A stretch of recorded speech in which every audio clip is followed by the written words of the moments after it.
Hello everyone! In this video, i-share ko sa inyo ang aking homemade natural remedies. Alam nyo guys, kapag meron akong ubo or kapag makati ang aking lalamunan, gumawa lang ako nito, iinumin ko siya sa loob ng 1 linggo and pagkatapos ng 1 linggo, wala na siya. Ang recipe na ito ay galing siya sa doktor kung saan ako nagpa-check up. Tinuruan niya ako na gumawa daw ako ng natural remedies para sa aking ubo at sa aking lalamunan na makati. Tinanong kasi niya ako na ano daw ang medisina na iniinom ko.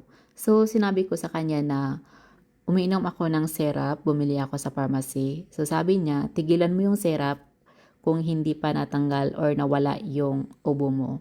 Subukan mong gumawa ng ganitong natural remedies. So, inumin mo sa loob ng 1 linggo. Kung hindi siya mawala, bumalik ka dito. Pero, napaka-effective pala.